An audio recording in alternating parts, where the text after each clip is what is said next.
Good morning. Welcome to a new network, Radio 5 Live, news and sport from the BBC 24 hours a day. It's 5 o'clock on Monday the 28th of March. I'm Jane Garvey and this is Morning Reports. The news headlines: 30 are dead in... And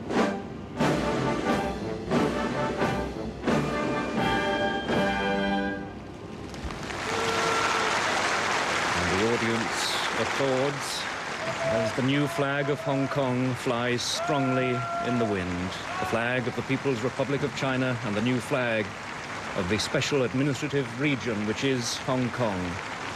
The faces of the principals remained, in the most part, solemn.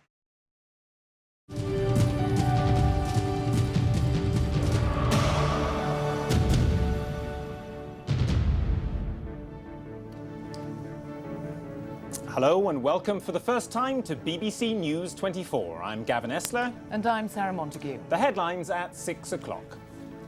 The Iraqi weapons crisis deepens. Now President Clinton warns of very strong action. The United States is in deep shock tonight after a series of terrorist attacks caused catastrophic destruction and loss of life.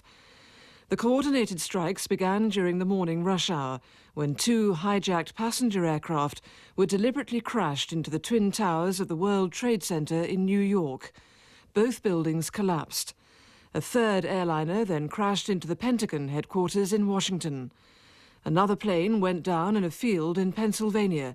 Its intended target, apparently the Camp David presidential retreat. Baghdad tonight, under heavy bombardment on the day the war started. American and British troops are in action on land, sea and in the air. The massive ground assault is underway. The Americans warn it is just a taste of things to come. Dozens of cruise missiles fired at targets, including the homes of Saddam Hussein. More on the way. Here in Britain, America's B-52s primed for action. And the Prime Minister now confirms Britain's involvement. Tonight, British servicemen and women are engaged from air, land and sea. Their mission? To remove Saddam Hussein from power and disarm Iraq of its weapons of mass destruction. This is what wrecked her life and so many others. These amateur pictures show the full force of the wave. This is what's been left behind. When you come to a place like this, you realise just how much relief is needed. If you look around in every direction, a complete circle, it's absolutely wrecked. There is no relief operation here. There's nobody looking for survivors. The people that you can see picking about in the rubble, they're scavengers. They're salvaging anything that they can in the midst of all this. Everywhere we go, people come up to us. People who've lost everything and who are now beginning to lose their minds. My cat, my animals in there, and they are shooting down there, and the night war, I don't know what to